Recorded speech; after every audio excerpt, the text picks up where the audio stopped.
Fala galera vascaína, Jorginho aqui, canal Meu Vascão.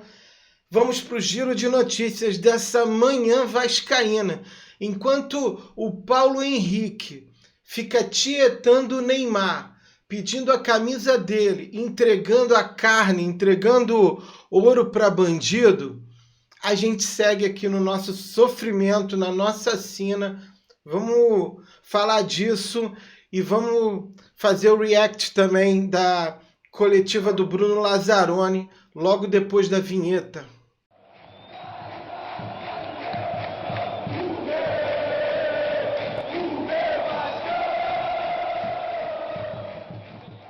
Estamos de volta, galera. Não temos muito o que falar por enquanto. Vamos ver o que o Bruno Lazzaroni tem para dizer. O que eu vi foi mais do mesmo e eu não sei qual vai ser a desculpa dele. A verdade é que o Vasco agora, cara, são 10 derrotas, um empate e uma vitória nos últimos 12 jogos pelo Campeonato Brasileiro. Parece que não mudou nada. O Vasco está com um treinador interino, está em busca de um treinador. E eu, sinceramente, cara, eu não sei falar para você de onde que vem a culpa. Eu não consigo identificar a culpa no Pedrinho. Quando eu analiso o trabalho do Pedrinho, eu verifico que no pior dos cenários que eu projetei, o Pedrinho está ali 2 degraus acima em relação às coisas que ele tem feito. Então, eu acho que administrativamente o Vasco tá legal, tá ok, tá no trilho, tá no caminho, mas os resultados eles não aparecem.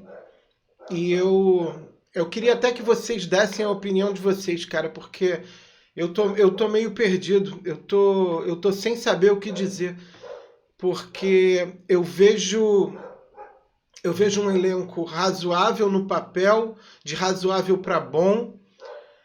Eu vejo um Vasco sempre jogando com um volume de jogo melhor, tirando o jogo do Fluminense, o Vasco sempre com um volume de jogo melhor, mas não tem resultado, os gols não saem, a gente não vence, a gente não pontua.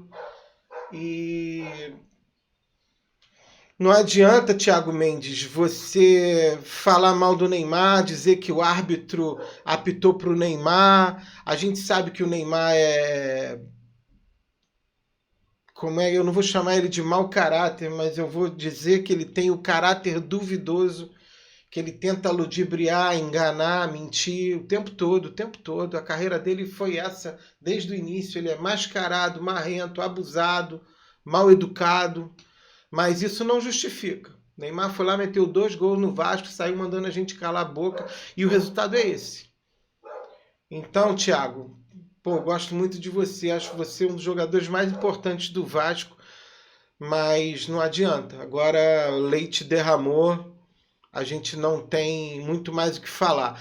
Vamos ouvir então o que o Bruno Lazzaroni falou aí na coletiva dele, tá? Vamos pro react aí, se tiver algum comentário para fazer, eu vou fazer. São 7 minutos só de coletiva, vai ser rapidinho, vamos lá.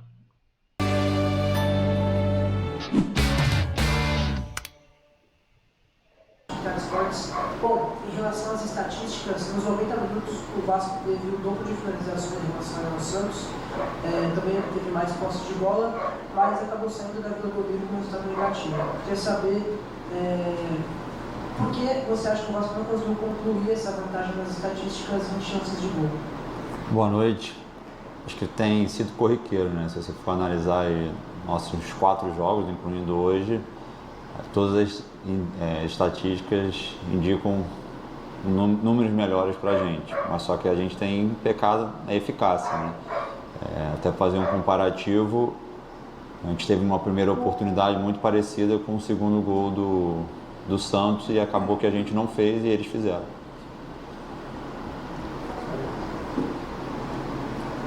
Bruno, diante do que tem acontecendo com o Vasco, de criar muitas oportunidades, fazer poucos gols, vocês têm um clássico agora que vocês precisam fazer pelo menos um gol para ir para os pênaltis, mas 2 gols para uma classificação. O que dá para fazer em tão pouco tempo? É uma pergunta que a gente vem trabalhando, isso aí não tem como negar. Os jogadores têm se dedicado, os jogadores têm sentido esse momento ruim que a gente vem atravessando. Eles têm se cobrado internamente, a gente tem se cobrado internamente. Então, é um momento de reflexão, claro, né? É um momento para a gente tentar superar a força do grupo, a força dos jogadores. Eles já mostraram ser capazes em diversos momentos. Acabou que a gente está passando por um período um pouco de transição, porque saíram 3 grandes referências da equipe: Coutinho, primeiro o Ryan, primeiro o Verratti, depois do Ryan, depois do Coutinho. São jogadores que, se você for ver, o Verratti e o Ryan foram responsáveis mais de 50% dos nossos gols, talvez, ano passado. Então, todos esses jogadores, com a saída desses jogadores, é um processo de adaptação que a equipe vai passar. E vieram outros jogadores com capacidade também para assumir esse protagonismo de diferentes contextos, fora do país. Então, acho que aos poucos as coisas vão encaixar, não só para esses jogadores que chegaram, mas com os jogadores remanescentes. E aí, talvez quando tiver a primeira vitória, assim, principalmente no Campeonato Brasileiro, as coisas vão deslanchar. Deixa eu aproveitar de perguntar também. No ano passado, vocês tiveram um clássico meio que semelhante na questão de cenários. O Fluminense era favorito, porque viveu o melhor momento. Vocês eram os azarões, digamos assim. E agora, mais uma vez, o Fluminense é tido como favorito pelo momento vivido e vocês azarões. Mas no ano passado, quem levou a melhor foi o Vasco. O que dá para tirar de lição? O que dá para fazer baseado nisso? Os jogadores são capazes. A gente tem um grupo bom, tem um grupo de jogadores comprometidos. Da mesma maneira que o ano passado, na Copa do Brasil, a gente saiu em vantagem no primeiro jogo, eles foram lá reverter, entre aspas, a vantagem, e acabou que a gente passou nos pênaltis. A gente tem totais condições, acho que é uma boa oportunidade. Às vezes, quando você perde um jogo como foi o de hoje, às vezes uma oportunidade tão cedo é bom para os jogadores mostrarem, e aí talvez tenha uma virada de chave nesse sentido. Boa noite, Pedro Martins, Chicago Sports. Em relação ao Cuiabano, ele é um jogador que foi anunciado há um tempo, mas estava fora por lesão, né? Eu queria que você me falasse sobre a importância de ter um jogador tão completo como ele, que é um lateral que trabalha bem na parte ofensiva e defensiva do campo. Eu queria que você me falasse a importância de ter um jogador como ele nesse elenco. Acho que não só ele, mas quanto mais competitividade interna nós tivermos, é melhor. Quanto mais jogadores em todas as posições parecidos, ou então com um nível de excelência bom, é fundamental para a equipe, porque eu acredito muito na competição interna, para depois gerar mais competitividade e quem estiver melhor no momento poder estar jogando com mais regularidade. Vou te perguntar, os treinadores não gostam de falar individualmente, mas como você citou Ryan, Verratti, como 2 caras responsáveis por metade dos gols do Vasco, você tem Spinelli e Brenner, 2 centroavantes que já viveram grandes fases e é o que você tem hoje em termos de referência de ataque. Assim. O que dá para extrair deles? Ou o que você vai conversar com eles para que eles possam voltar a exibir o futebol que fizeram o Vasco querer trazer eles para cá?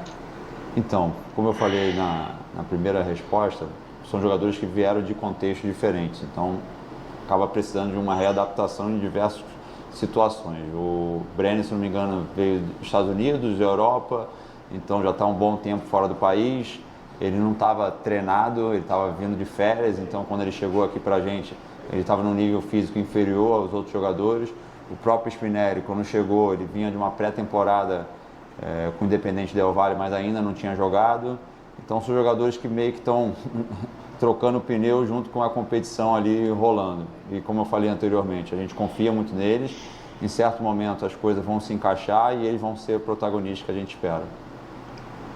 Só para finalizar da minha parte, a gente sabe que a torcida do Vasco apoia muito, mas também pressiona quando a fase é ruim e a fase nesse momento é ruim. Como transformar essa pressão numa coisa positiva para esse jogo? Eu acho que quando você veste a camisa do Vasco, a pressão vai existir sempre. Então, não tem que muito falar nesse sentido. Os jogadores sabem a grandeza do clube, que não pode estar nessa situação, não pode estar nessa situação na tabela.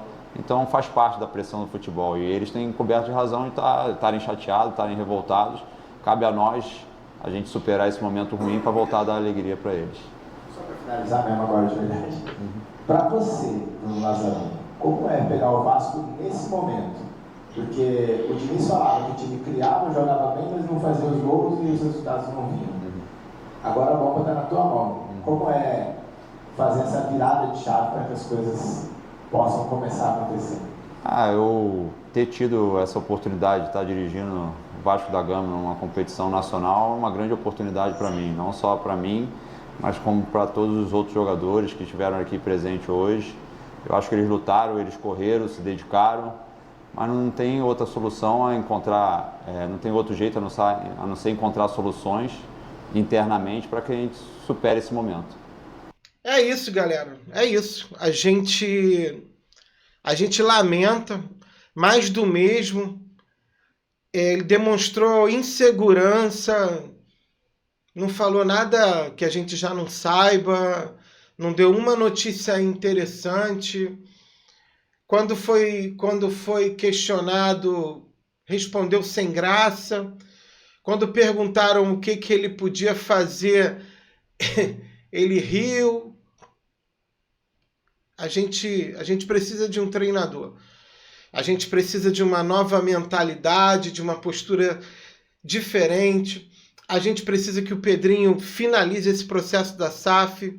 A gente precisa reagir como instituição, porque o torcedor está muito, muito, muito debilitado, muito cansado, muito impaciente. O torcedor do Vasco não aguenta mais.